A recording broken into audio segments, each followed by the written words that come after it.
America is crazy for backyard chickens. Over Easy Chicken Coop offers high quality, easy to assemble coops that are easy to ship and easy to handle. We also offer this popular feeder and water, introduced only 6 months ago. We have sold thousands and can hardly keep up with demand. Order by November 30th for spring delivery, and we will give you 90 days to pay. We are already booked for all of January, so don't delay. Order today.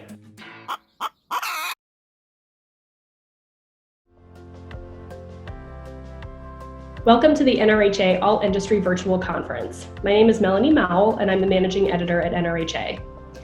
The independent industry has seen an increase in consolidation in recent years, resulting in fewer retailers owning more stores. One possible reason for this trend is that fewer young people are taking over family businesses. In today's presentation, we're talking to two father-daughter teams who are actively engaged in a succession plan to pass the business down to the next generation. From Pioneer Home Hardware Building Center in Campbell River, British Columbia, we have Gary Tulin and Teresa Handel. And from Herman Lumber in Herman, Missouri, we have Danny Baumstark and Megan Steers. Welcome to the conversation, everybody. Hello. So we're going to get started today, just kind of going around and getting a little bit of history about each business and about everybody's involvement. So Danny, if you want to kind of kick it off and tell us a little bit about Herman Lumber and the history of the operation and kind of your involvement. Okay, Herman Lumber Company started back in 1922. My grandfather actually was working for a lumber company called Flink Lumber in the little town of Herman, Missouri, where we're at. And he was an office boy. And about 1922, Flink Lumber decided to sell out of the business. So they offered the property to a group of investors out of St. Louis. So my grandfather was offered the job to manage the business, which he took advantage of.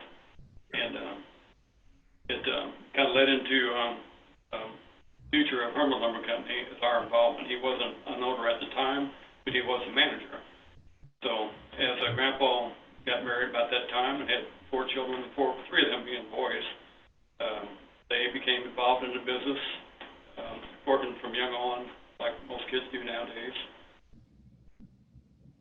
After that time, they moved into their own business, but the youngest of the 3 boys was my father, Charles, who stayed with Grandpa in Herman.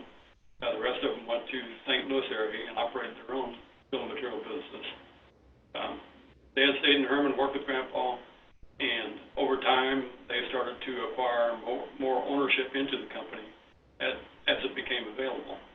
Well, about that time, this is in the early 70s, when finally Herman Lumber Company was owned strictly by the Baumstark family, due to being buying out the existing shareholders.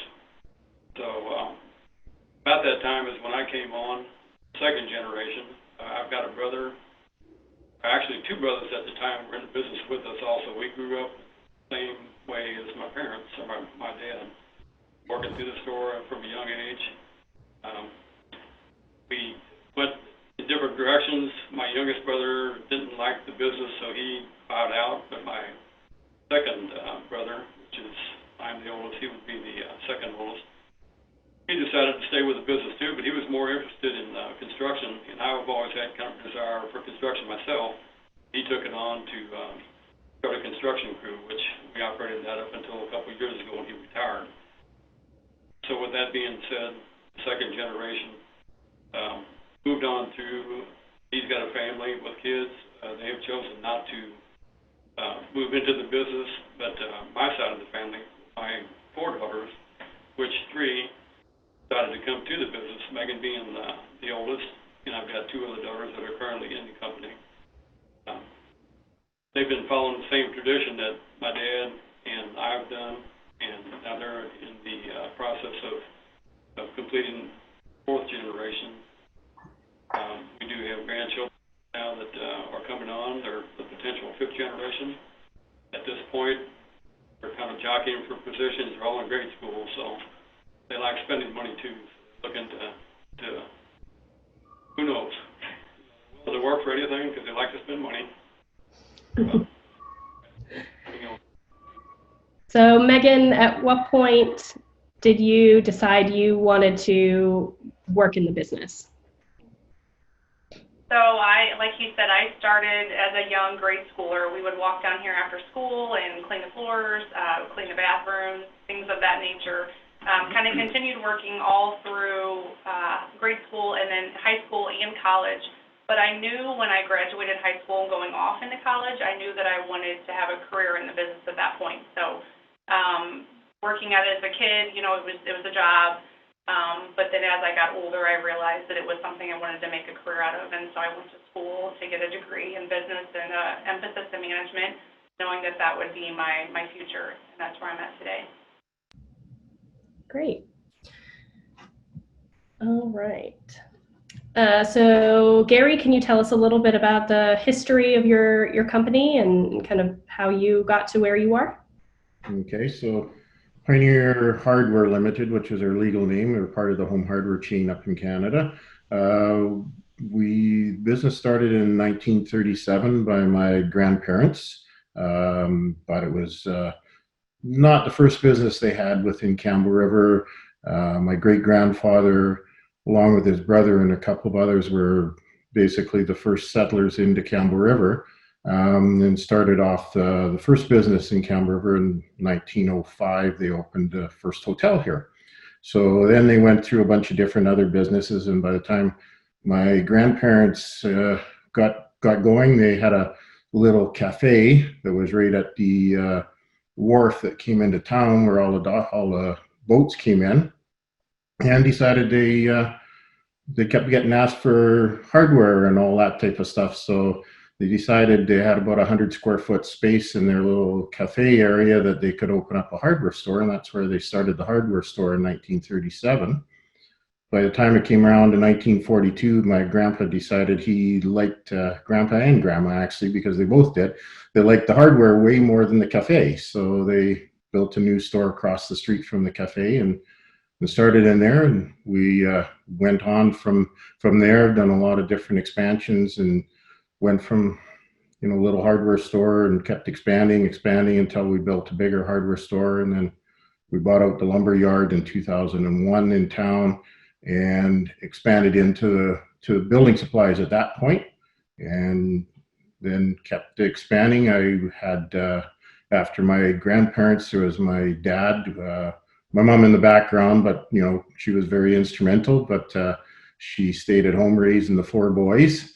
And that was a big enough job, but we all ended up working at the store at different times. The oldest brother decided he didn't really want at that time work for my grandpa and my dad, so he went off to different adventures. And then my next oldest brother, who was 6 years older than me, decided to get into the store, and he was working away until I came in. And well, we all had to start at the bottom, and probably, well, when I was 12 years old, it was when I first started to do the broom and do all the fancy stuff of putting the asbestos barrels out and cutting asbestos and all that, because that was a dirty job. Now I wish I would have never done that, but, and everything. But yeah, moved from there, and then our youngest brother joined us. So there was 3 of us in there at one point. Then we all had kids, and the kids started to come in. They all had to work at different stages within, and they got to start just like we did, right at the bottom, and try to go through. And at one point, Allison, Teresa's sister, decided she wanted to come back in, so she came back into the business and has been in there a little longer with my 2 brothers. Eventually, the oldest brother decided he wanted to retire. We had a plan altogether to do that, and we bought him out. We're in the process of buying him out, and then my younger brother decided he wanted to get out as well, so bought him out. And then a few years later, lo and behold, Teresa shocked us pretty good when she was not living in town, and she was back on some family stuff, and we had some other family business after one of my brothers passed away. And we were just chatting about what to do with that, and she said, I really want to come back to the store. And it was okay. So then that process started, and it was at that point, it was just Allison and myself as partners. We took on Teresa, and short time later, after she proved herself that she was capable, we also had a young gal that had worked for me for a lot of years that not young anymore, but because she's been there since started when she was in high school, went away, and then came back, and she was my bookkeeper, and we put her through college for her accounting degree and got her started. So at that time, Teresa and Amber got a minor share, and Teresa came in as a major shareholder into the business. So Teresa, you have kind of a unique arc coming back to the business. So why was it such a shock when you decided to come back? Well, because I haven't had anything to do with the business for probably a good 15 years at that point. I had gone to school to become a registered nurse, and I was working as a nursing instructor at one of the universities in a different province. So it wasn't really in my realm that they saw coming. And B, I was living quite far away at the time. So it was a process to get back into the business. It was a big move, and but I love it. I'm so glad that I'm back. And actually, a lot of the same skills apply. So I think we were all pleasantly shocked that way that it worked out. What was the appeal to you to come back? What was kind of the light bulb moment for you? I don't know if it was one specific light bulb moment. I know that, to be honest with you, at that point, my dad had some health issues, and I had seen my sister struggling through, some of the stress and a lot of the family stress with how those health issues affected us as a whole. And I wanted to move back to the island, but I was no longer happy doing what I was doing. So, I thought I can be that support in a couple different ways here. And I'm so glad I made that choice, and they allowed me to make that choice.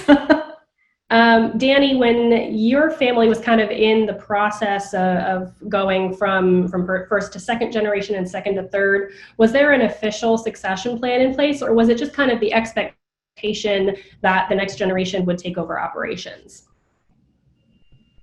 Well, we all have choices, and as we grew up, we pretty well fit the position that we thought we wanted in life. I was at first always interested in the building material business, and I just enjoyed doing that kind of stuff. My other brother, like I said, was into construction, so we had a good split there. My grandpa and my dad, when they worked through their business together, they had an agreement to where they would buy stock together at first, and then as time went on, our father wanted to buy into the company fully and be sole owner because of the family business, and he wanted to make sure he could move it on to the next generation. He took advantage of any opportunity to get the stock bought up, and as he was doing that, I was coming into the business. About 18 years old was when I bought my first stock into the company. So there was a plan in place. It was verbal. We did have a buy-sell agreement between my brothers, and we made the decision initially that we wanted to make sure we didn't have any conflict because we've always got along really well as a family, and we wanted to continue that. So we had a buy-sell agreement, and we all agreed that I would be the one that would eventually control the business as far as stock ownership. So we had a breakdown percentages as to who would own what. So that was really good that we didn't have any conflicts in the future. We understood each other. But as far as a buy-sell agreement, beyond that, we didn't have any plan other than my dad was always of the attitude that, he wanted to assess, do we want the business? And if we did, we had to work for it. We started at the bottom, just like you all have said, and made sure that we were capable. When he trusted us, he allowed us to buy into more of the business, and it eventually worked out. He since has retired in 1991. He wanted to retire at 55 years, but he made it to 61.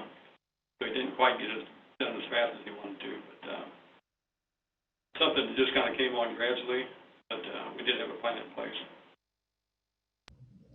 So how much of that plan did you kind of take when you were establishing this plan for your daughters? Did you go a more formal route, or did you kind of take cues from the plan that you had established before? Well, I started out with my mindset that, hey, it worked before, seemed like a good process, so I started out with my daughters doing it that way. Megan came in first. She indicated a long time ago, like she said, that she wanted to be in the business. I was comfortable with that. She had the capabilities of running, I was sure. So I decided to go ahead and start letting Megan buy into stock. The next move was her second down sister. She wanted to come to business after college also, so as they moved into the business, we offered shares of stock just on a purchase basis without any plan behind that. And I knew that was a good way to do it because it worked, but I wasn't really for sure that was the proper way to do it. So what we did back in 2014, I went ahead and got some financial help, some attorneys that are in the business planning. And we sat down and we came up with a big picture goal. And I encourage everybody to do that because it's something it's procrastination on everybody's part not to want to go into those kind of things because it's a lot of work involved. But once you get into it, it's not as intimidating as it might seem. So that was the move that we did in 2014. We got the family business under a very solid plan for the next generation. And as long as things work out the way we assume they will, my goal is to put the business in their hands someday. I'll be completely out by the time I'm 80 years old, 66 right now. And the daughters will take it on, the future being hopefully the fifth generation. I understand there's not too many fifth generation businesses out there, but we're hoping that we'll be one of them someday. Yeah, that's definitely a unique position to be in with the fifth generation. It's definitely special. Megan, was college part of your plan, or is college kind of the expectation to come into the family business? So my sisters and I are all volleyball players, and so we played and all obtained college scholarships. So I definitely wanted a college degree. There was no doubt about that. But volleyball and playing for 4 years at a collegiate level is really what took me to that next step. So when and my sisters were the same way. We all four played collegiately and got scholarships to play in college. So I knew that I wanted to continue to further my education, though, in the business arena because, yes, a lot of what you learn is hands-on, but there is a lot of things, obviously, that can be obtained through going through a 4-year course. So it was kind of a hand-in-hand thing that I wanted to do that. I've often even talked about going back and getting my MBA, just to have it, but because I like the fact of furthering my education whenever possible. So you focused in management. Did your sisters focus in other areas that would then the three of you would be able to focus on different things? So my sister that's a year younger than I that went to college with the same intention of getting a business degree, her focus was similar. She got a business degree with, I don't think it was an emphasis in management, but one other specialty in the business line. My third sister did not go to college with any aspirations of coming back into the business.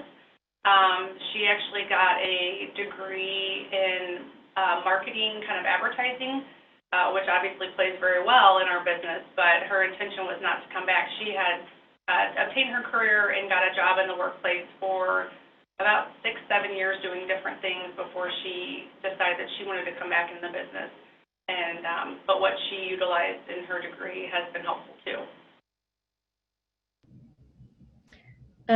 Teresa, I'm actually really liking the kind of the inverse parallel we have with these two groups, because we have Teresa as the sister who went away and came back, and Megan as the sister who was kind of in it from the beginning. So Teresa, can you talk a little bit about the relationship you have with your sister, Allison, who kind of came into the business right away? So when you decided to come back, what kind of conversations did you have with her about how that dynamic would work?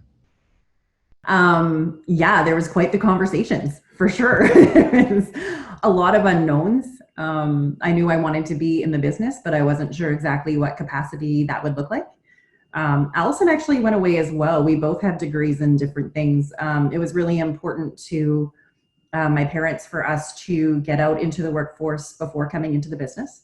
to work for somebody else and to see how hard it is in a different capacity.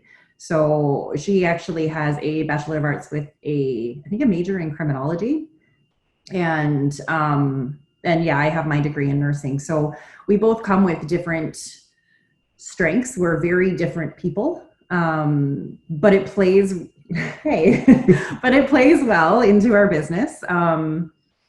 You know, we have different roles, and what it ended up looking like is Amber, the other partner that bought in, she does the management of the office and the bookkeeping. Allison does a lot of the buying and the lumber side of things, and I do a lot more of the people management within our business. That's really simplifying things, of course, but the conversations, they went well, but they were intense. I mean, we're family, we're sisters. And there's a lot to work out in the beginning of how things are. We're 4 years in or so now, and I think we're on a roll. And you know, there was some moments, but all resolved. I think the one good thing with family is, you know, you're trying to make the best for the business, and everybody has the same goal there. So you might have different paths of doing it, but there's a trust there. So. Megan, what was it like for you when your sisters, did one of your sisters decide later to come back to the business? Our youngest sister is the one that decided later on. She's been with us now for, I think, 7 years. So she decided later on to come back. We have 2 stores, and so there was a position available at one of the other locations to kind of go in and just work the sales floor. And she was interested in that position. So like any employee, you know, she had to interview and sit down with the manager and make sure that it was going to be a fit for them and for her. But she's very driven, and so I knew she would be a good fit if she wanted to be back and work out. So there wasn't any hesitation or pausing to allow that opportunity for her. And she's proven now after 7 years of being here that she is a valuable piece to our whole puzzle here that we've got. Did you guys have any unexpected challenges as you were kind of developing this plan for the 4th generation? Were there any kind of hurdles that came up that you didn't really expect? Not really. I thought about that, trying to come up with an answer, and we didn't really have anything unexpected. We knew it'd be daunting because you have to go out and spend a lot of time trying to put a plan together. But it's evolved over so much time that it just kind of seemed to flow into place. I guess I could say honestly the only unexpected is the fact that I'm in a position right now where I'm getting close to retirement. I'd like to slow down and start passing this on to the kids. And it's kind of hard to walk away. That was my unexpected challenge. Only because being here and done this all my life, you know, it's a family business. We've grown together through my family, this family, and, you know, we've got a lot at stake here. And when you have something like that in front of you, we're a small town here. We've only got a 2,500 population, so it's hard to find good help. We've got a lot of good people working for us, but to get that quality of help coming in that you can just say, hey, if we've got enough help around it, we can leave, it's kind of tough sometimes. So I'm still hanging on, just standing back and trying to make myself unneeded, I should say, so I can let them take over and feel comfortable and not leave them in a lurch that they don't have enough help on hand. That's the only unexpected I've seen. So your retirement plan, is your retirement plan complete retirement or semi-retired? Are you kind of going to come into the business every once in a while and see how things are running? What does that look like for you? Well, my grandpa stayed till 91, and my dad was not upset, but he thought, hey, Dad, time to go. He wanted to retire at 55. He didn't get done until 61 for the same reason. My goal is to back off and be useful where needed, to let them take care of it. They're capable. I can see there's no issues with that. Watch the financials, make sure that I'm comfortable where we're going, and let them have it. I love this kind of work, though. I've got a sawmill. I do a lot of, I'm a hands-on type of guy, so I'll work in the back, drive ready-mix trucks. We have a ready-mix operation in addition to our yards. So I'll do that kind of stuff, help out where I can. But as far as I'm concerned, all there is, have at it. So your retirement plan is to only do the things you love. Exactly. Been trying that all my life, mostly all the time. Yeah.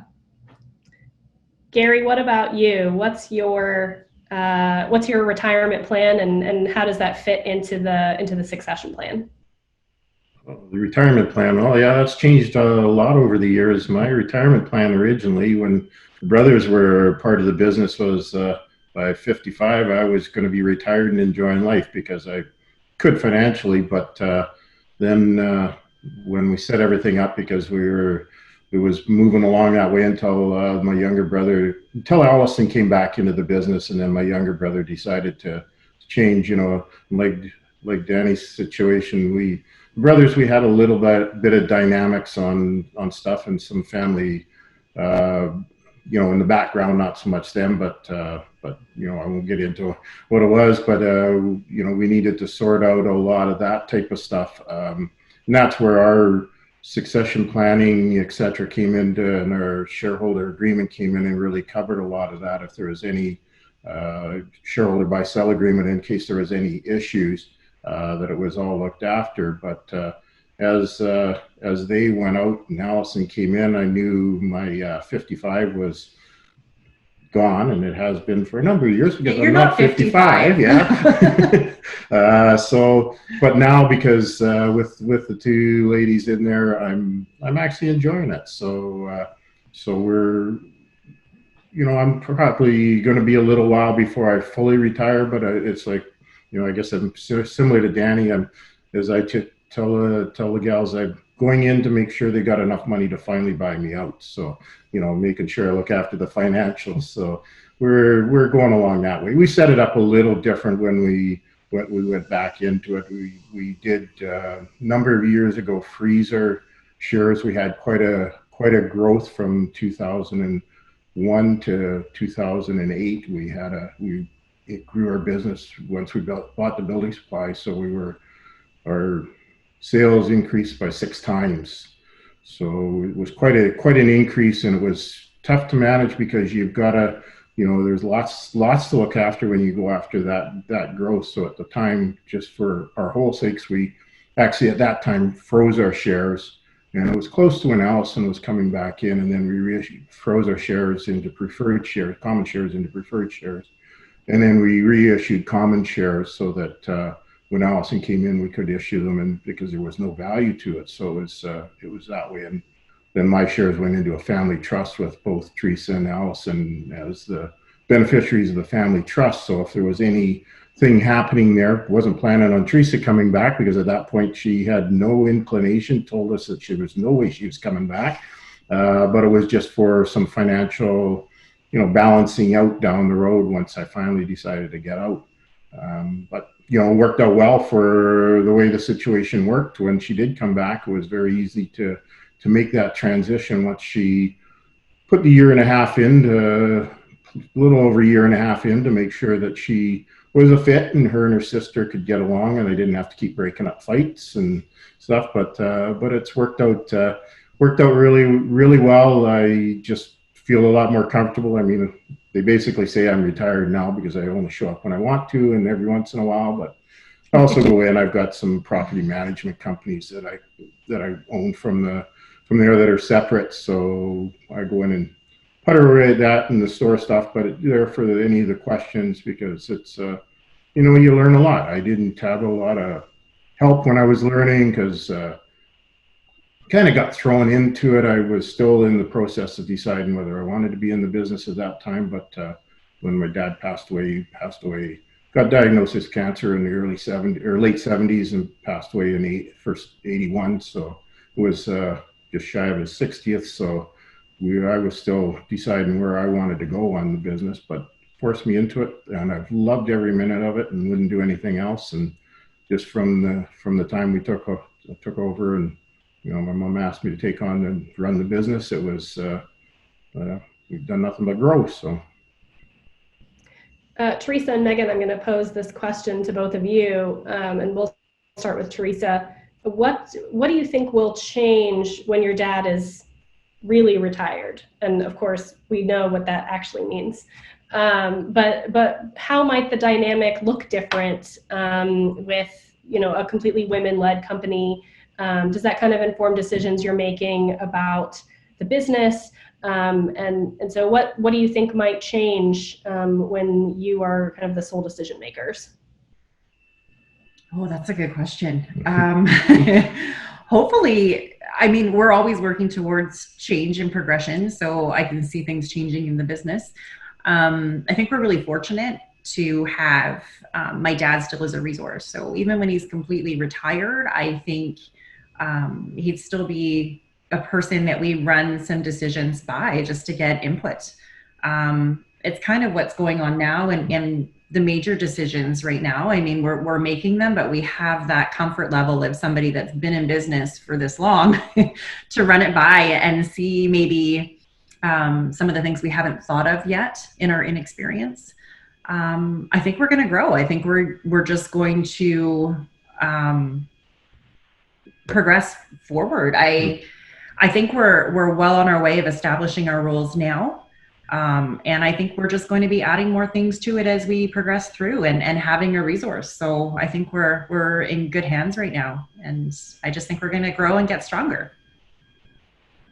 Megan, what about you? How does it look like in the future to you running the business with your sisters?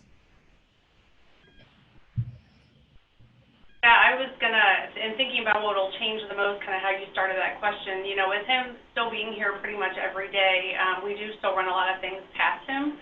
So it's going to get to the point that it's like, okay, we're confident we can make these decisions. We need to just make them and move on and not continue to kind of get the okay when he actually does continue or decide to retire, even semi-retire at some point.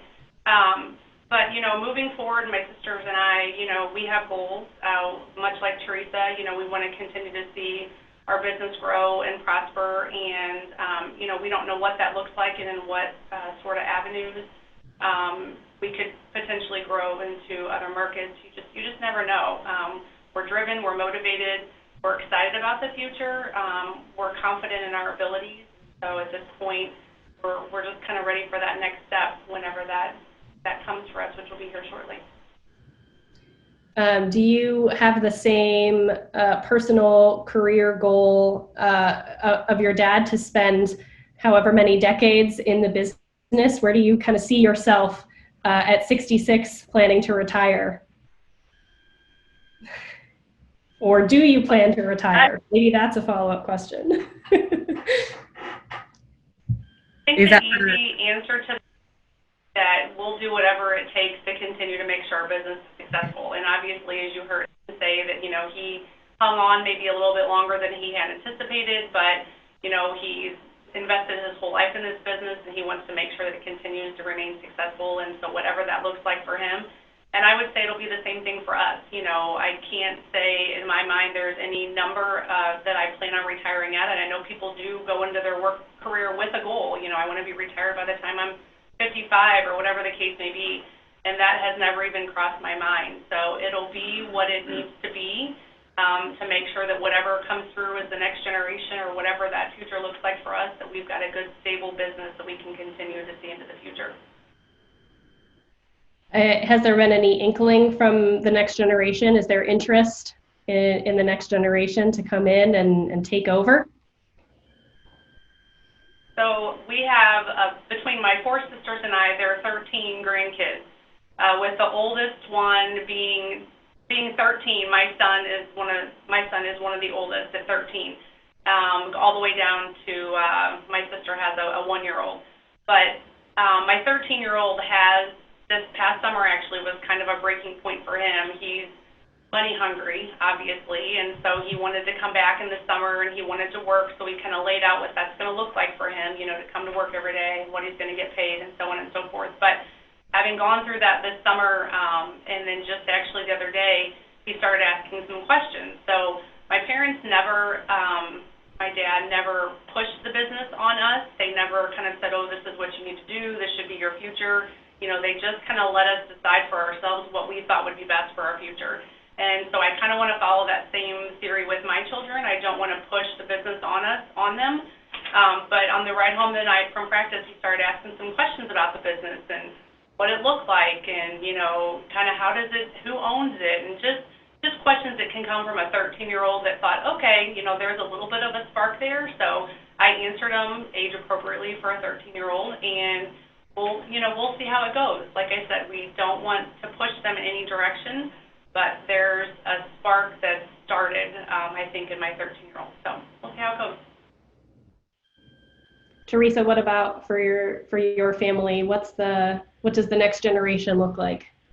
Oh, our next generation is pretty young. The oldest that we have is my sister's kids, 11, and Carter is 8. I have a just turned 7-year-old and a 4-year-old. So I have no idea what their future is going to look like. It's kind of the same as what Megan was saying. We were never forced into the business, clearly. We were always encouraged to find whatever we were passionate about. It just ended up being the business for both of my dad's daughters. I don't know. I think the question with the retirement too, I think that really depends on if the next generation joins us or not. I would like my kids, and I think my sister feels the same way, to work in the business in some capacity through their childhood, because I think it's healthy. It's great to get some work experience, but I think ours are just too little to know what they're passionate about yet, and I think just time will tell. Yeah. They're still just in that age of running through the aisles and right. I can barely keep clothes on my youngest, so that's not work conducive. So I think the next thing is I just want to talk through recommendations. Danny, you kind of had said this before, is if there's a family out there who isn't sure how to handle a succession plan, what steps would you recommend they take to kind of start out, or maybe things to avoid? What is your kind of best practice guide for a family to take the next step to passing a business to the next generation? Probably the most important is, first off, don't procrastinate, which I'm guilty of doing that. But you got to kind of pre-plan ahead and do all the things we've been talking about. Your children involved in the business, and make sure they're suited for the job, and make sure there's dedication there. I've been fortunate. My parents have been very open with the business with us, and they've been very generous. They've made us work hard, but they've rewarded us by allowing us to buy stock and grow, so they take care of that in front of us all the time. So that would be one of the things that's important. Start the conversation early. I'd say don't pressure them, like we've talked. It's not something that you're going to make them decide. They have to decide on their own what to do. The other thing is, and we've always been fortunate here again, make sure that you strive to get along with the family. Because I see so many businesses out there, even some that we're familiar with here locally, that they're very successful. They've got great businesses going, but it breaks their families apart because nobody can get along. So it's very important, probably most important, that people understand we're all in this together, we're a family, and if there's any conflicts, the best information or the best reason to not have those kind of problems is to have a buy-sell agreement, have some legal professional help to lay out things on paper so there's no questions, and it can be discussed under a common agreement that this is the way we're going to go, and everybody agrees to it, and we do it. Professional help is well worth the money. It's costly, worth the money. Gary, what about you? Well, I would definitely agree with Danny on the sense of, making sure you get a proper agreement in place. It was always important.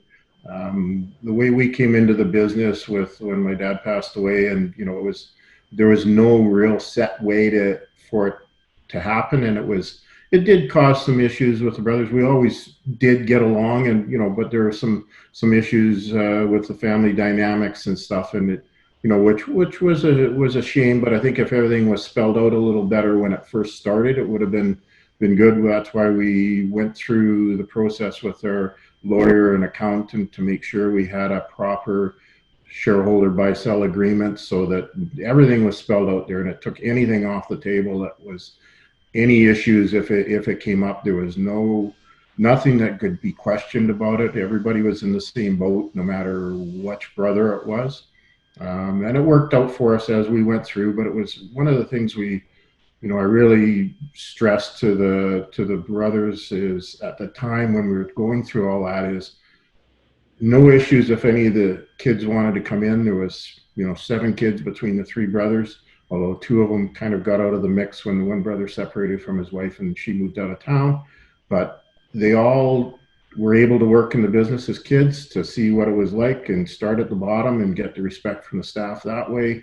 But they had to want to be there. It wasn't just going to be handed to them because it was part of the family's history.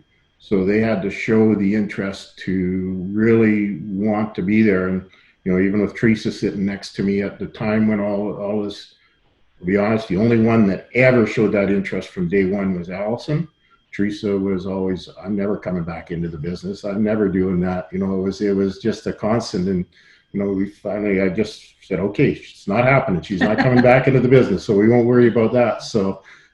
But we still set things up. And then once, as the brothers decided they wanted out, even when it was just Allison and I, we still had a shareholder agreement. So there was no questions asked if something came up, because you got spouses, other kids involved there. So you've got to have it all spelled out. So that's the number one thing, is to make sure you get that shareholder buy-sell agreement. It just takes a lot of the questions out of it. Anything ever comes up, there's a family dispute, there's a breakup in a marriage or whatever, it just needs to happen. We did, then we went through with our accountant a real succession planning. A number of years ago, we had another fellow that worked for us for a long time, and he wanted to buy into the business. So we went through quite a process at that stage, and I wish we would have done it before to really do a proper succession planning of it. And that's where it really started, with the succession planning coming in. And that's where I've been getting the 3 ladies here to start thinking about that, because they all got kids and what's going on, and don't leave it, as Danny says, don't procrastinate, get it done. And, definitely move on with it, regardless of what age they are, because you just never know. And at some point there's going to be something could happen. There could be something happen to any of us at any point. And, you want to make sure your kids are protected in that if there's an opportunity for them to come in. So there's all sorts of things like that you got to think about. And it's just something that can't happen. We learned about it the hard way through how it happened when we all got into it. But it's something that we've learned from, and it's just really a good advice, is just make the plans. It does cost money, but in the long run, it saves you an awful lot of money when everything comes around to it. Everything's been set up fairly well for how things are going to progress. And, so it's no questions asked, and there's no bunch of legal stuff back and forth. And, it's the best way. It's just, even if it's family and you hope you're going to get along, and that's the plan. But I also told Teresa when she came back and she started working with the business, I told her and Allison, I says, if you guys start fighting, we're selling, because I want you to be family more than business partners. So. Teresa and Megan, as the next generation, kind of observing this process, as the people receiving the business, what are questions that people in your position should ask? What are kinds of the things that came up that you didn't think about, or you didn't realize happened in the business? Oh, how long is this presentation? There's a lot. I had no idea how much my dad had in his head, from the over 50 years of working in the hardware business. I think my biggest fear moving forward is you don't know what you don't know. And I'm glad I still have a resource to ask those things to. But every time Dad goes on an extended vacation, we learn a little bit more of what we didn't know. We find out that there's a few hiccups, and that we have the confidence to work through them. But I think that's the biggest thing, is you don't know what you don't know. And I'm glad I have the resource moving forward. Megan, what about you? What do you think are some questions that people should ask? So I have to kind of think back. I've been in the business for 18 years now, so I'm thinking back to kind of when I first, came in, and I'm sure there was tons of questions just about how everything worked and operated, at that point. And I can't pinpoint exactly what those are, right now. But I think if you're going through a transition with family, which that's obviously the purpose of what we're doing here today, that a lot of those questions will be answered over time just through working with your dad or your sisters, opposed to if you're in some kind of other business relationship where you don't have the closeness that you do with family. So, obviously ask the questions that come to mind, but a lot of that will come out, I think, just in conversations even around the dinner table or, Sunday dinners or whatever, just because you are with your family more than you would be with any other business type feelings and situations. So I don't really have a whole lot of fears moving forward for myself at this point. Just, there's a lot of hard decisions that'll have to be made, and will I make the right decision? Will I do what my dad would have done, or, maybe a little bit different? But in the end, I think it's just one of those things that you just have to be ready to take a leap of faith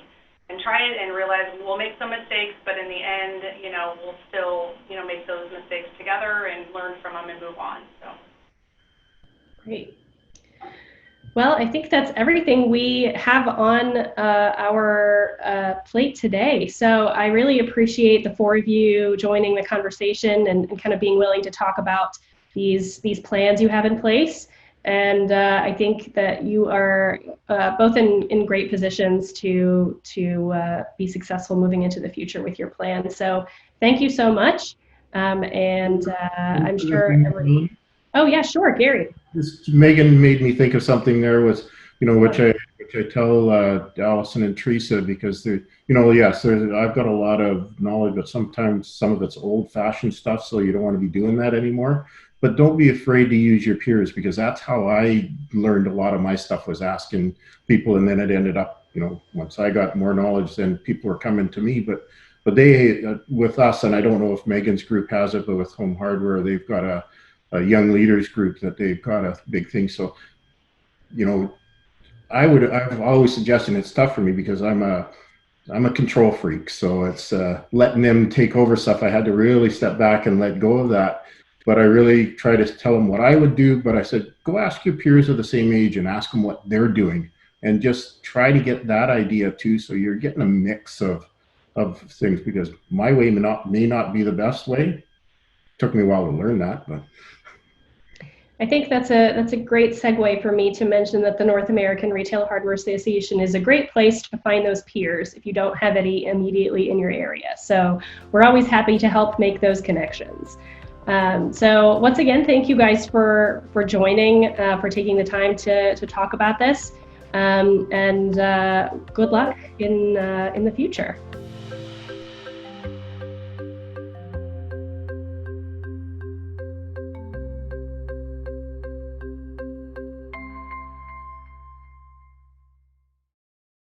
America is crazy for backyard chickens. Over Easy Chicken Coop offers high quality, easy to assemble coops that are easy to ship and easy to handle. We also offer this popular feeder and water, introduced only 6 months ago. We have sold thousands and can hardly keep up with demand. Order by November 30th for spring delivery, and we will give you 90 days to pay. We are already booked for all of January, so don't delay. Order today.